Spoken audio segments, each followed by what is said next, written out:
Welcome back to Forbidden Knowledge News. I'm your host, Chris Matthew. Today my guest is Mattison. First, a few announcements. Great ways to help support Forbidden Knowledge News. Download our episodes directly through Spreaker, which is our podcast provider. That's always free to you. The link is in the description. Get yourself a Rokfin premium membership. You'll get access to all our premium content and all the premium content from every creator on Rokfin. Just go to rokfin.com/FKN Plus or use that link right in the description. Finally, if you'd like to help with production of our next film, Doorways of Perception, you can use one of the links to make a donation. Anything is greatly appreciated. Today I want to welcome Mattison. He is a writer, founder, and fintech executive who explores what he calls the deep economic state. He brings real-world authenticity to his financial narratives and combines this insider knowledge with a critical eye towards the economic forces that shape all our lives. Mel, welcome. How you doing? Doing wonderful. Thanks for having me. Thanks so much for coming on. This is a very important discussion.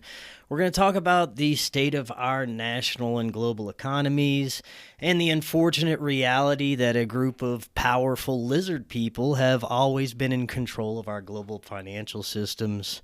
And that leads to some ideas about how to avoid being assimilated into the Borg and becoming victims of some sort of global economic collapse. Now, there's a lot that could happen in the future. There's a lot that's happening right now, which we're going to get into. But before we get into any of it, this is your first time on. Tell us a little bit more about yourself, your background, and what led you to this work. Sure. So, as you mentioned, my name is Mattison, and I come from a financial services background. Is this frozen, the camera a little bit? Is that all right? Yeah, it looks frozen, but that's okay. Hopefully it'll catch back up. All right, technical difficulties. That's all good. We're back. We're going to do this audio only. And we were starting out with a little bit about yourself, your background, and what led you to your work. Sure. So my background is in financial services. I've worked in the financial industry for over 20 years, working for asset managers like Russell Investments, people that manage other people's money. I've worked for small broker dealers and companies that I've had, instrumental roles in founding and getting started, serving as the CEO for 3 different FINRA SEC registered broker dealers, basically venture capital funded startups that help people fund their stock options if they worked at companies like an Uber or Airbnb before they went public.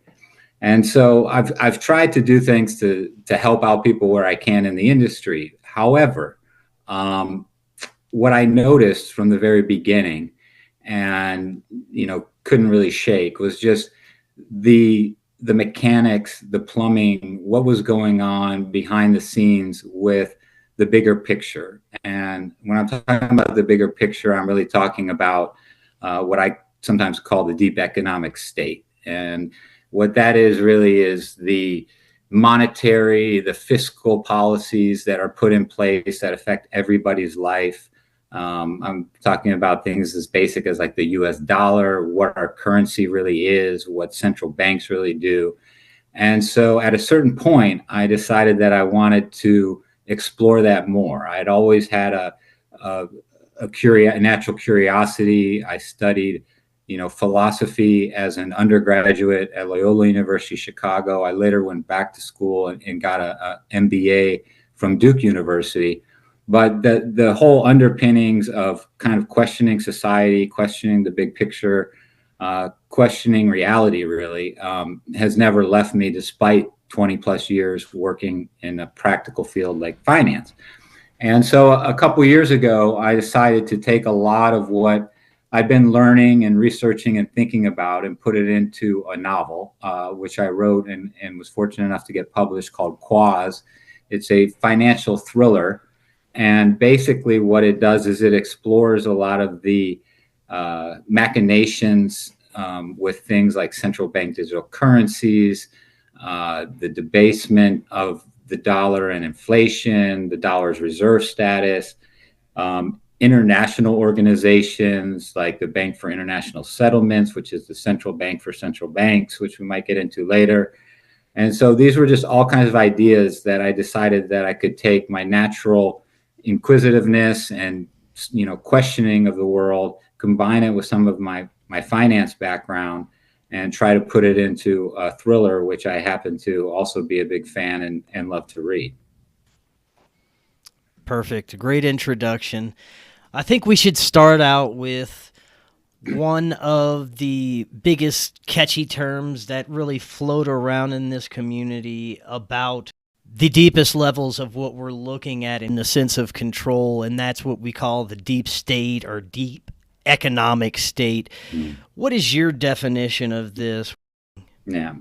So I think, almost to kind of, get to a little bit of the punchline, and then, we can explore and flesh it out from there, really is, I listen to a lot of great minds and thinkers in a lot of the areas that your show explores. And a lot of the times, what they're doing is they're putting together, whether it be with the occult or from a biblical perspective, they're looking at this kind of global or really maybe universal battle that is upon us. And they're looking at it from that high level, from the overall level, stretching back thousands of years. And what I really focus on in my work is I kind of take it down one more level. I hear a lot of people talk about an economic collapse will be part of this, or a global currency or global government, new world order will be part of this ultimate kind of Armageddon battle that we're all believe is coming one day or the other. And I think what I try to do is to flesh out sort of the nuts and bolts on the economic side of this and how that could play in to what else is going on a larger global scale. So when I look at things like the deep economic state and what's happening there, what I'm really looking at is the nexus of economic power and where that is truly centered, where it's centered on an international basis and international organizations like the International Monetary Fund, the World Bank, the Bank for International Settlements, what these organizations do, what they've been doing post-World War II and the Bretton Woods economic conference and what that resulted in, and how that intersects with the large moneyed interests of the world from the more private sector, which I'm talking here about banking cartels, the modern day predecessors to folks like the Rothschilds, and the people that have been kind of using armies and wars as their chess pieces as they amass more and more wealth and power. And so that's really what I'm focusing in on. And not only what have they done and what's their history, but what are they doing now, and what do they kind of have, rolled up their sleeves and are looking to roll out in the not too distant future. Maybe we could go through a little bit of that history that you just mentioned so that we can get a good idea of where this is all coming from and ultimately have a better idea where it's going too. Yeah, sure. So I think a good place to start is probably around 1694 and with William III, who was the King of England at the time. And, up until this point in time, really Western civilization, wealth was centered around land, and ownership of land was wealth. And this began a transition at this time frame of wealth transferring from the land to money. And in the way that this really began and how this all started was William was, as a lot of sovereigns were at the time, involved in a lot of wars. But he had gotten to a point where he had taxed his people so much that he could no longer increase their taxes. And he also borrowed money from wealthy individuals, bankers, if you will, of the day. And he had defaulted. And so he could not borrow anymore. His credit was no good. And yet he wanted or needed, in his mind, 1.5 million pounds to build a fleet to attack France. But he didn't have the money. And basically what happened was he got together with the bankers and they said, we have a way to get you the gold to buy your fleet we'll get that gold from the people, we'll get it into your treasury, and that way we as the bankers don't have to put our money at risk, and you don't have to tax the people. And what he did in 1694 was he created what is really the first modern central bank, the Bank of England. This is the central bank that in one way or another, all modern central banks are based upon. And the whole purpose of a central bank is to siphon money from the people to the government through the hands of bankers who profit on this activity. And what he did was he gave these bankers the right to print money. And the bankers would go out and they would collect gold from the people, give them paper notes in return, and then funnel that gold to the treasury in terms of debt that was not being financed by the bankers, but rather by the central bank, which is siphoning the money from the people. And that whole system has, over the last 330 years or what have you, since it was put into place, it has grown, it has morphed, it has metastasized. But at its core, that is the role of a central bank, to siphon money from the people to the government to carry out their aims, while at the same time enriching the people that facilitate this. One of the big questions that often comes up is if the government is indeed just printing money out of thin air, then institutions like the Fed, who really owns this, and is this just a private corporation? Yeah. So it's funny you mentioned that, but if you go to let's say the Federal Reserve Bank of St. Louis. So just to take one step back from there. So what happened was there was a at least some sense of a control mechanism in place until basically the 1970s, because of the fact that there was gold behind that. As I'm sure all your listeners are aware, we have not been on a gold standard. Our money is pure fiat money. Basically since 1971, when Nixon removed us from the gold standard. And there's a whole lot of, things involved with that, and the groundwork being laid for that, post-World War II, CIA influences and all of this.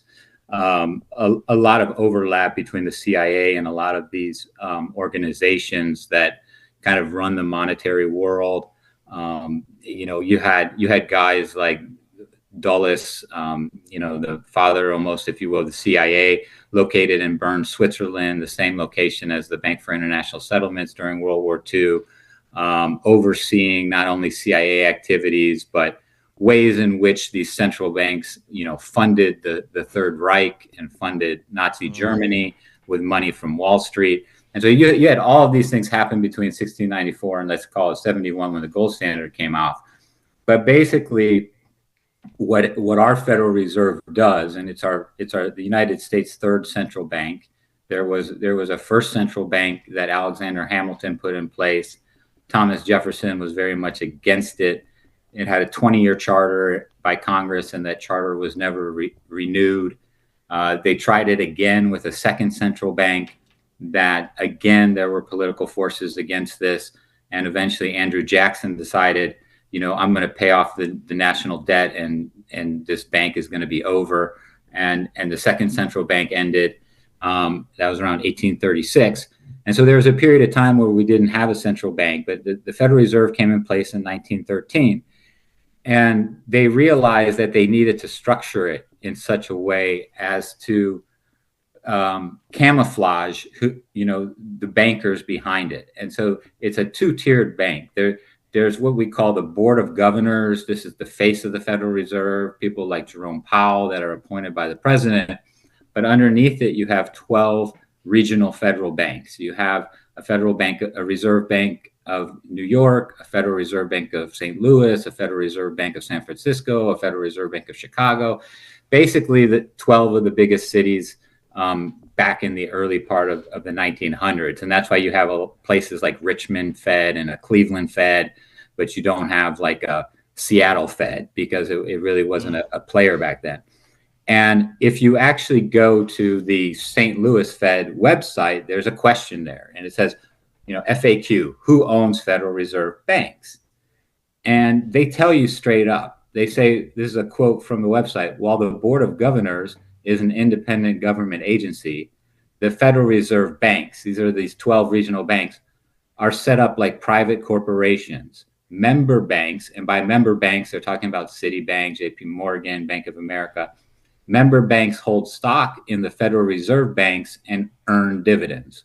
So when people try to talk to you and say, oh, well, the Federal Reserve, it's kind of government run, or, it's like kind of a non-for-profit thing and stuff, they're really talking about the overall Board of Governors. But underneath that, when you get into these regional banks, this is where the member banks, the moneyed interests, the heirs to the Rothschilds, exert their power.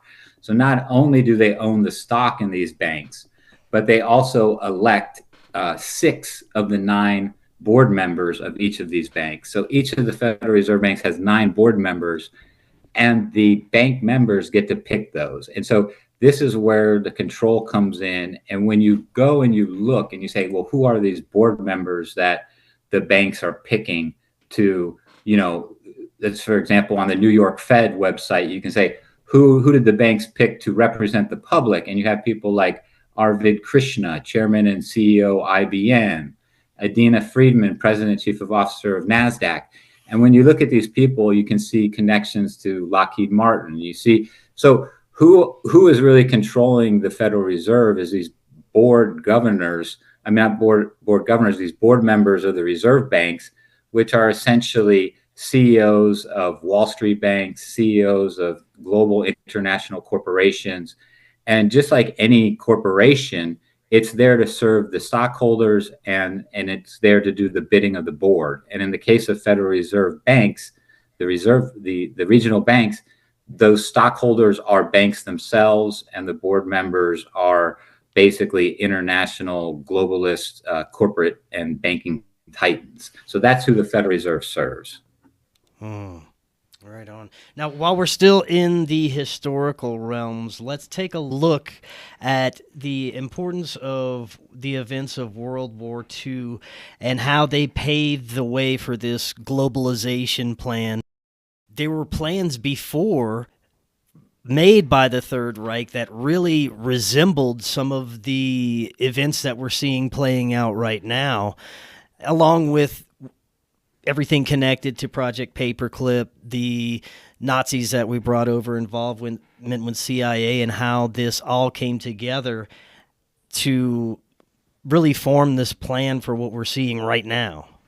Exactly. So they have been, and when I say they, I'm talking about the moneyed elites, the type of people, that I just mentioned, the people that are the, 1,000, 2,000 families in the world that essentially control and manipulate society for whatever kind of benefits and suits their aims.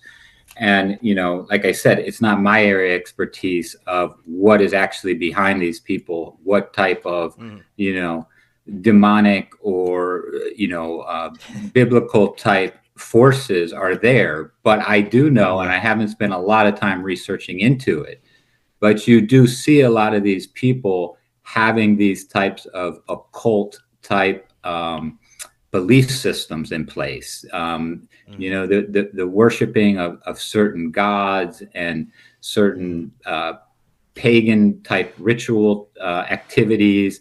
You also have a lot of sexual perversion. You have a lot of incestuous relationships in families such as the Rothschilds. The Rothschilds, there was the founder, Mayer Rothschild, out of Frankfurt, Germany. He had 5 sons who essentially set up offices around Europe, in London and Naples and Paris.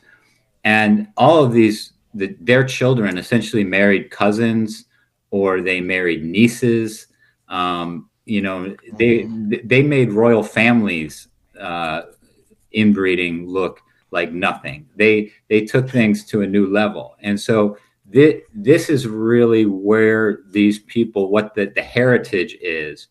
And with the Rothschilds in particular, they in the 1800s were already starting to think about, couldn't we facilitate all of our goals a lot easier if we didn't have these things like national sovereignty and multiple currencies and trade tariffs. And so there was already this impetus for a global government, a global society, because they saw the nationalistic borders and so on as impediments to increasing their profits.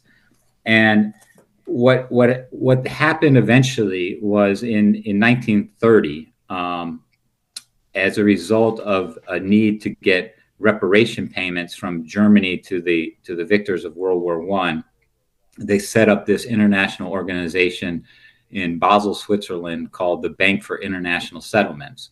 And the idea of this bank was that it would facilitate, central bank activity from one central bank to another. It would essentially form a service not too different than the Knights Templar, where the Knights Templar would hold gold, and people on one end of the known world could send money to the other end by just telling a Knights Templar in Europe to hand over X amount of gold bars in Jerusalem, and the gold didn't really need to move. And so the idea was that this bank would become the central bank for central banks. And a central bank like Czechoslovakia could just have its gold in an account under the name of the Bank for International Settlements. And if Czechoslovakia wanted to send money to England, it could just tell the BIS to make the book entry, and the gold gets transferred. And so essentially what happened was this reparation payments and the whole initial idea very quickly fell apart. The stock market crashed in 1929. The Bank for International Settlements was founded in 1930, and the world entered into a Great Depression. And Germany was unable to do reparation payments. So the BIS, as it's called, the Bank for International Settlements, needed to find a way to preserve its bureaucracy, preserve its ability to function, which, by the way, is extraordinary. So the BIS is founded under international treaty. Its territory in Basel, Switzerland, its headquarters, known as the Tower of Basel, very similar to the Tower of Babel, happens to be semi-sovereign ground. Swiss authorities cannot go on there. It has embassy-like status. The managers of the Bank for International Settlements can travel internationally with diplomatic pouches. They have immunity from prosecution. The Bank for International Settlements, their assets cannot be seized by any foreign government. They have all kinds of these international protections, the likes of which no other bank has. And really it's almost like a Vatican City of bankers, if you will. And every 2 months to this day, the leaders of 63 central banks come to Basel, Switzerland, to meet in secret. This is Jerome Powell. This is Christine Lagarde, who runs the European Central Bank. They also meet with adversaries like the governor of the People's Bank of China. The whole world's central bankers come to meet every 2 months in secret. And the media never talks about it. The press never talks about it. The BIS does not allow cameras. They do not release minutes of the meeting. They don't even take minutes of the meeting. They want the ability for these bankers to essentially talk about what they're going to do with the global economy in complete comfort and secrecy.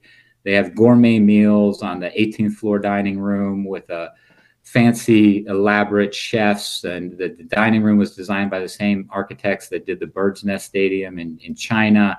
There's a private country club on the outskirts of Basel. This is basically a central bank retreat where these interests come, and it's a little bit of a Rothschild wet dream, because this is what the Rothschilds really did. The Rothschilds were not, taking deposits from the average Joe and loaning people money to buy a house or a car. The Rothschilds were bankers to countries. They were bankers to kings.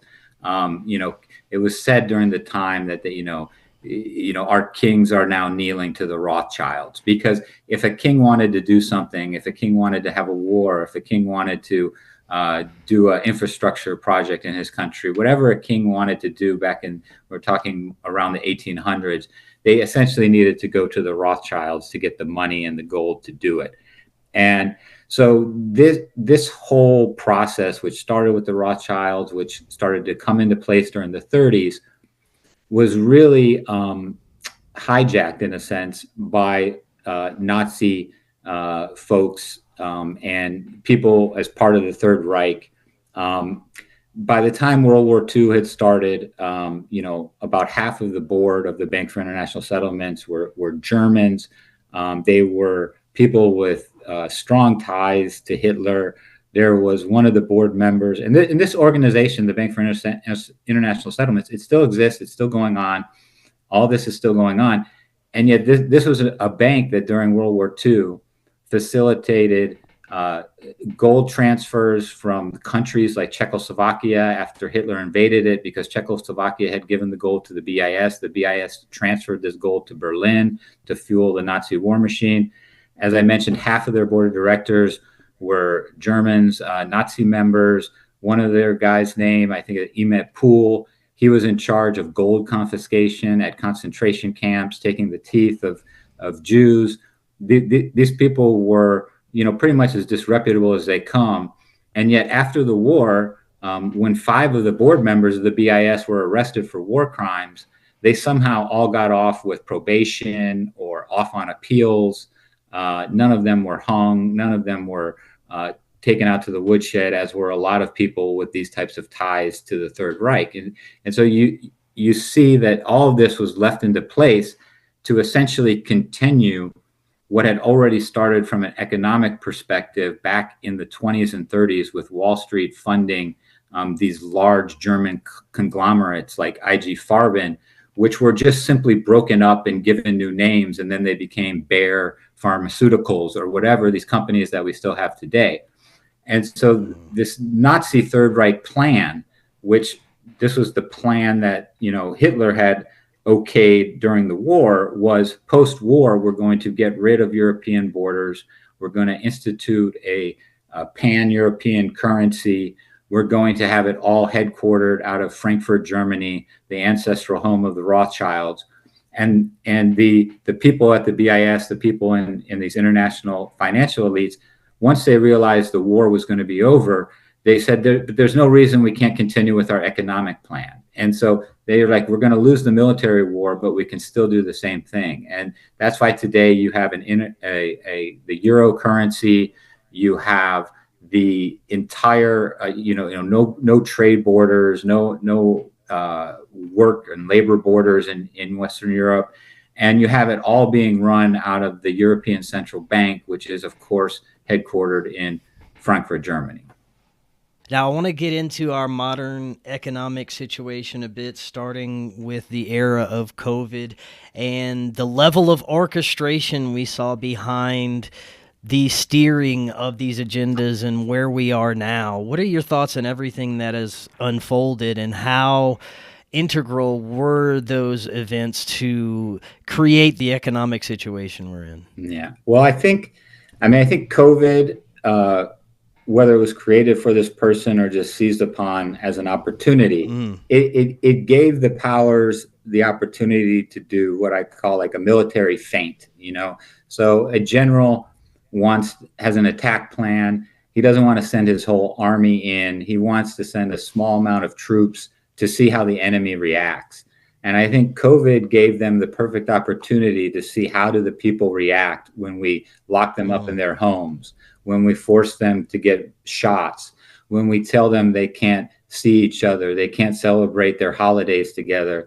When we essentially, put the clamps on the people for absolute control, which is their ultimate aim.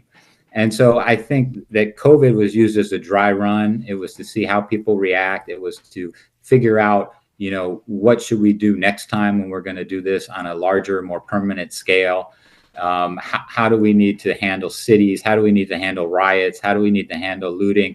And so it gave them the opportunity on a temporary and relatively small scale basis to see what it looks like when you literally lock down the world.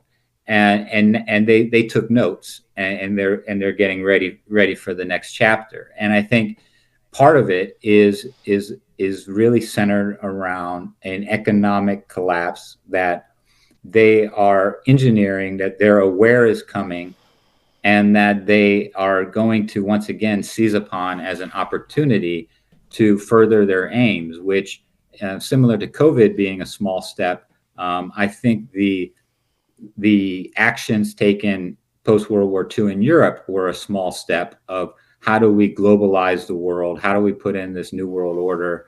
How do we essentially dissolve sovereign nations, dissolve the rights of countries to control their own money supply? And, it's like Mayor Rothschild said, his famous quote, if give me the power to print and coin a nation's money, I care not who makes its laws. And, right now you have this in all of Europe, the people don't have any say in who makes and coins their money. It's a European central bank that's under the auspices of the European Parliament. And it's dominated by the Deutsche Bank, the German central bank, because they're by far the largest economy in Europe. They've always been a massive manufacturing hub. They've always been the engine of European economy, and the rest of the states have become, serf-like states. And it's moving towards that direction on a global basis to say, okay, here's what we're going to do for the globe, and we're going to use this economic collapse that I believe is coming to put into place, our global currency. And that's the step towards, the dissolution of global sovereignty and the one world order. I think that there are emerging tentacles of the beast, if you will, that are not, part of this Western bloodline pact, that don't like it, and this is really kind of Russia and China and India in particular, who I think are lining up on the other end of this and have their own game plan for international control. And so what it is we're leading up to this era of, the Western bloodlines with these pacts between the other bloodlines, fighting it out to see who is going to take over the entire planet. And this is essentially the lead up to, basically an Armageddon, an apocalypse, however you want to refer to it, and end times, and a lot of, biblical prophecy and things that, are in, whether it's the book of Revelation or other scripture, you see a lot of these things coming into place. And I think the economic side of it is going to be a big part of it. And it's going to be part of the collapse and calamity that can then dissolve and spiral into an actual hot war, in which case, the final battle comes. Let's learn a little bit more about what CBDCs really are, central bank digital currencies, and the BIS, Blueprint for the Future Monetary System. Tell us a little bit about this. Yeah, so the Bank for International Settlements, which has always been a key player in all of these globalization moves, what they've recently done in the last, I'd say, 10 or 15 years is they've taken the lead on the construction of the technology and the rails, if you will, to put into place central bank digital currencies, which essentially CBDCs, as they're called, is a digital version of paper money. I call it sometimes like they're like marked bills on steroids. So, you watch a movie and they use marked bills because they can see where they're going, find out where the criminal's up to. But with CBDCs, not only can they know exactly what every single transaction is taking place, who's giving money to whom, who's buying what, but CBDCs have this added benefit, which they refer to in their white papers called programmability. And what that is that's a non-threatening term for a very threatening aspect of a central bank digital currency, which is that it can be programmed by the people that issue it, the central bank. It can be programmed to turn on and turn off. It can be programmed to allow transfers only to the people that it wants those transfers to go to. It can be allowed to, you've expended your fossil fuel allowance for the month, or you've bought enough ammunition for the month, and so this programmability component is a big part of the push for central bank digital currencies. The other big push for CBDCs comes from the fact that there's now a threat to the entire, economic system from digital assets, from things like Bitcoin and things like stable coins. So even if you don't get into Bitcoin, but even if you look at something as basic as a stable coin, which is essentially a digital dollar that's issued by a private company, like the biggest one is Circle. They have a coin USDC. And what they do is they take money from the user. They buy US treasuries, like short-term debt, like 1-3-month treasuries, and that backs this digital asset. And what that does is that cuts out the bankers from the banking system. And so the user is able to get a form of currency essentially directly from the debt created by the government without it going through the central bank, which is controlled by the member banks, which are the bankers. And why does it need to go through a central bank? Why is a stable coin such a threat? Because when banks go out and they buy US debt, they're then able to put that on their balance sheet and say, oh, I have $1 million in US debt, therefore I can go and loan out $900,000. And then, fractional reserve banking is the term.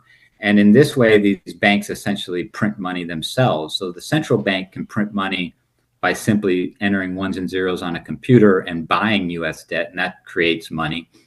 But commercial banks can print money too by fractional reserve banking. And so they take that $1 million, they loan out 900,000, they keep a 10% reserve.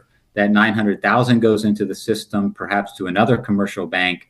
That commercial bank can then lend out 90% of that 900,000, and so on and so forth. And the interest that the banking conglomerates make by essentially buying US debt and then loaning it out in multiples of what they buy, basically leverage, the stable coin cuts that out. And so what the central bankers are doing is they're coming up with a central bank digital currency.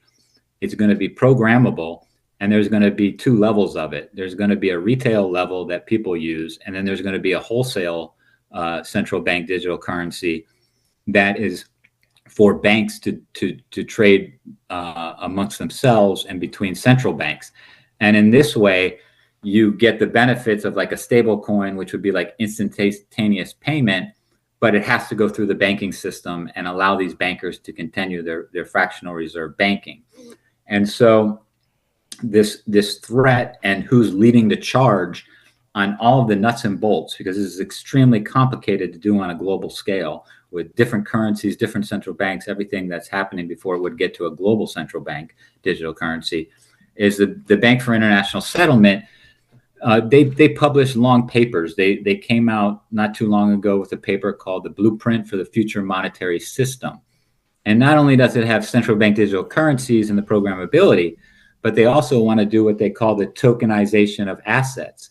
So they want to take, your car, the title to your home, everything that you own, and create a digital asset, basically a token that they also can control. So not only can they control the money, they can control the transfer of ownership of goods and throughout the world economy. And so this central bank digital currency, and why a lot of people, are really starting to try to get educated about it and don't like it, is because it's essentially handing to the bankers and the global elitists probably the greatest control mechanism in the history of humanity, the ability to control money transaction, to the data to see every transaction, the ability to program that money, and then to take it a level further, the ability to have control and essentially custody over the world's assets.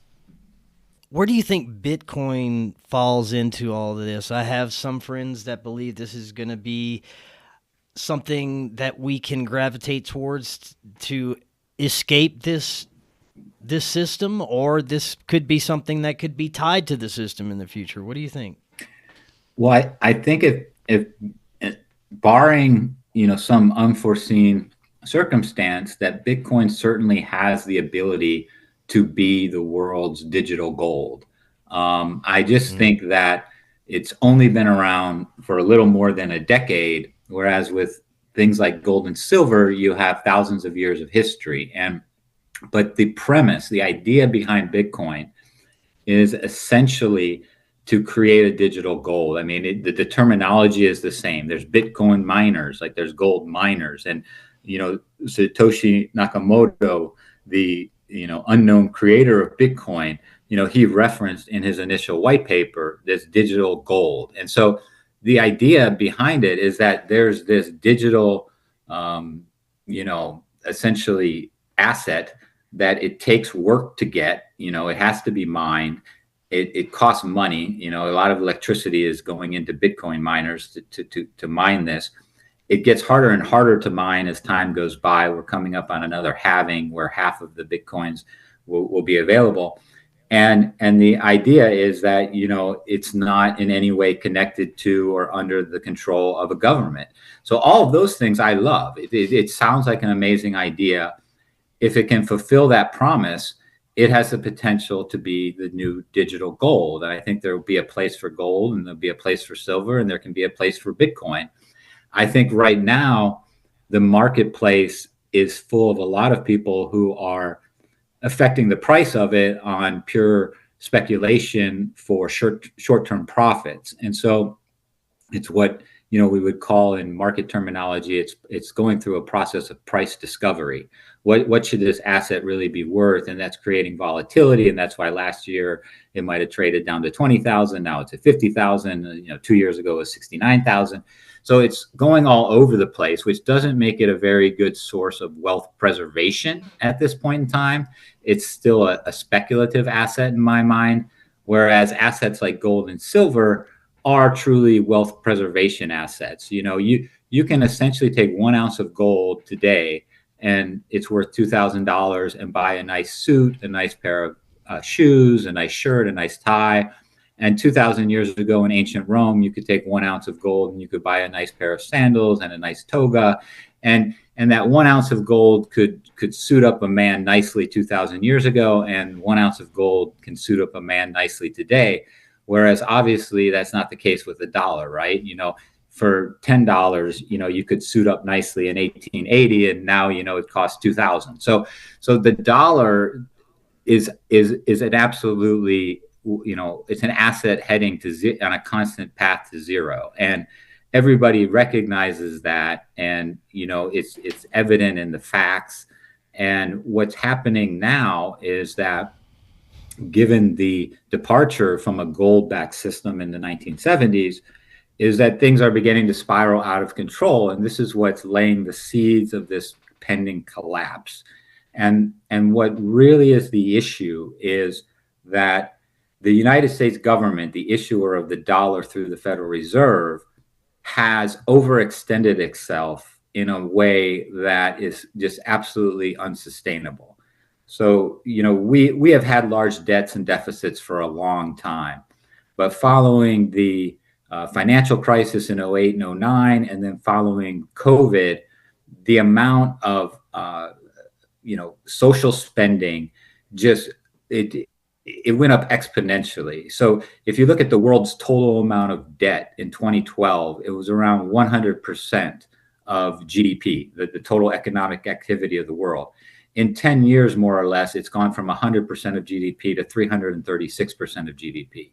And so there's it's like a hockey stick chart of debt. And to make matters worse, it's not only the money that we're spending just to get by, we're also now spending a lot more on interest expense on the debt. So the interest rates have gone up because of inflation, forcing the Fed to raise rates. And then the big signpost that I think could be the trigger event for this global collapse is that in 2033 or thereabouts, the largest expenditures of the government, which are Social Security and Medicare, those trust funds are going to go bankrupt. And this is not like my theory. This is what the Congressional Budget Office releases in their annual reports, that we essentially in 2020, we hit a high water mark in, Social Security trust fund assets, and it's just decreasing.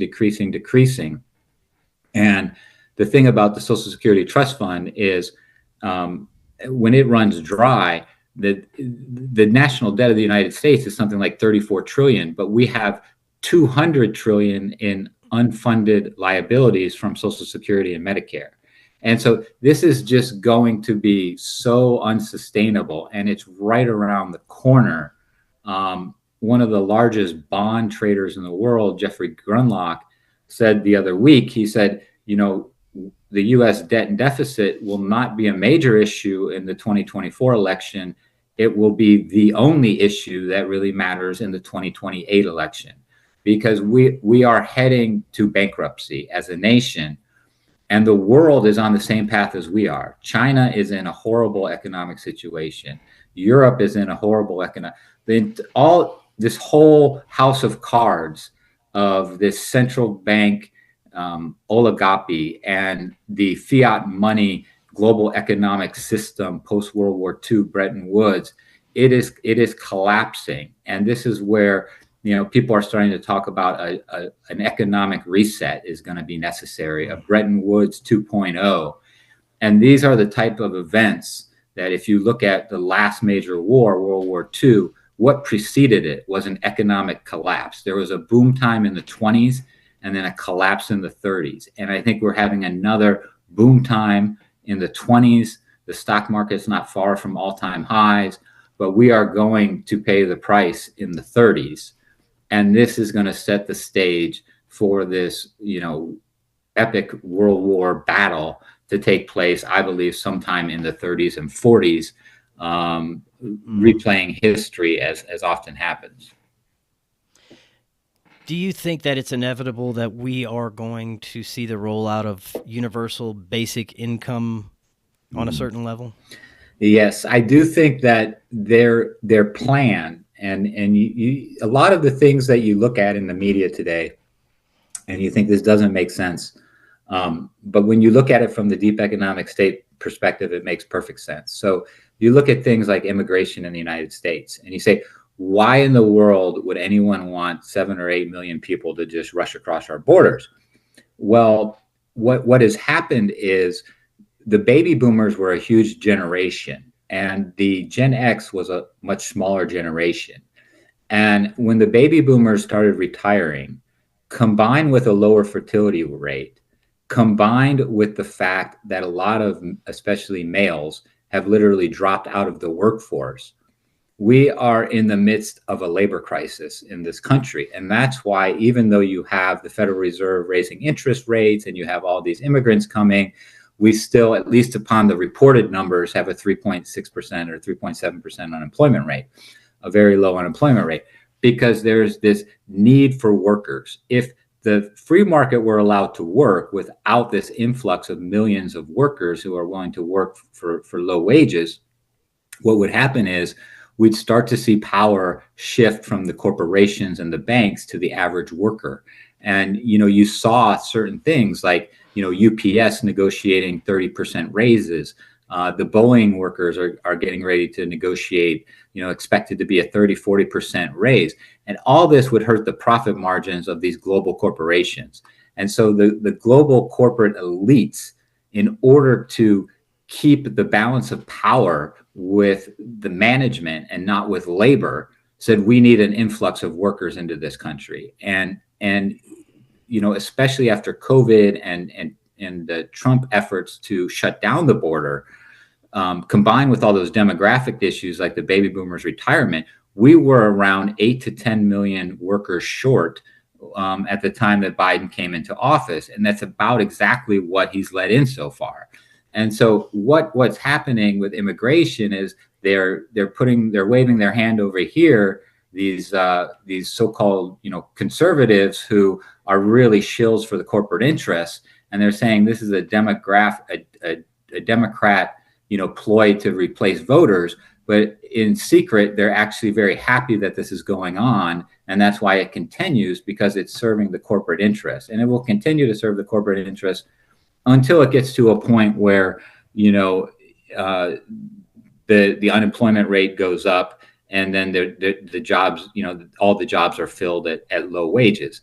And I mean, they even talk about it. Like you can listen to some of these people talk about, well, from the time a child is born until enters the workforce, state and local governments and federal governments spend around $300,000 per child in the U.S. to get to a worker.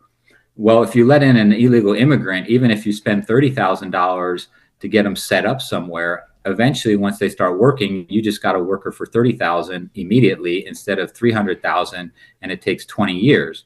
And so they're bringing in cheap labor, and the states that need cheap labor the most are states like California, because no American really wants to work there, because unless you make $1 million a year, your standard of living sucks because everything is so expensive. And so, bring in people from China, give them things like universal basic income to get started, get them under control, get them used to sucking from the government teeth. All of these things are part of, breeding the sheep, and taking away the natural, inclinations toward liberty and freedom that the American people represent as essentially one of the last strongholds before this globalist agenda can happen. And so that's why the American sovereignty and spirit has to be broken for these plans to be put into place. And I believe the way they're planning to do that is by an economic collapse of this country.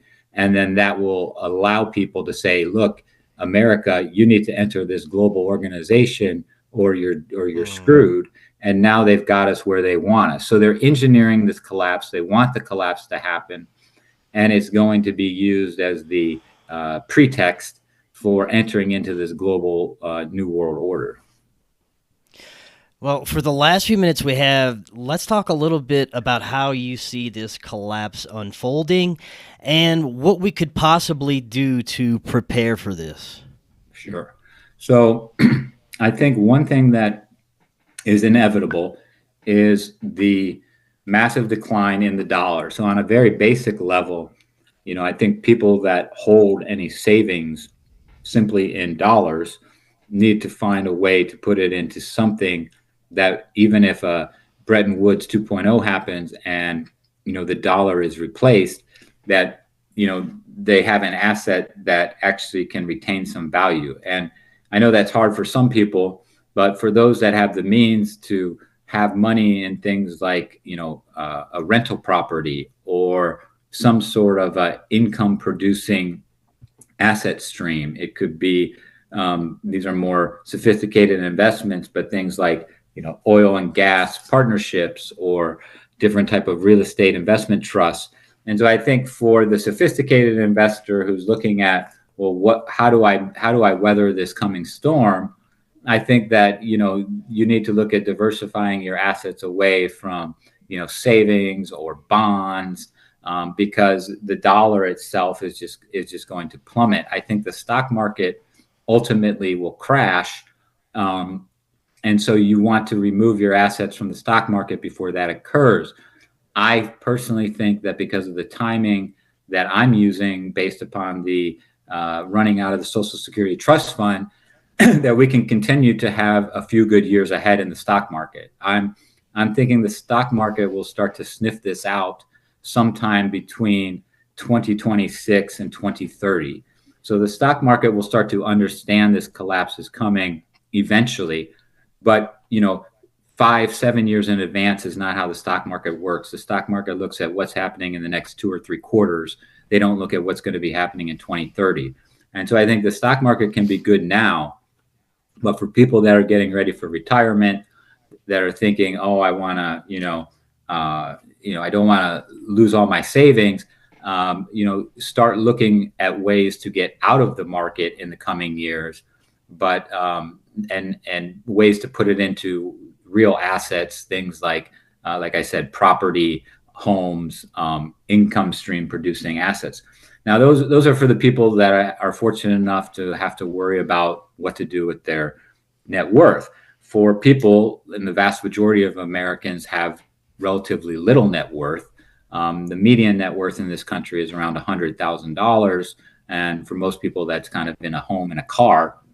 For those people, I think what really needs to be focused upon is, looking at the control mechanisms that things like central bank digital currencies are going to put into place, and how can we fight against that? And not just for the people with the low or median net worth, but essentially for all of us who want, freedom, who want, to have a say in our destiny, who want the good forces to eventually triumph, is to resist these mechanisms of control.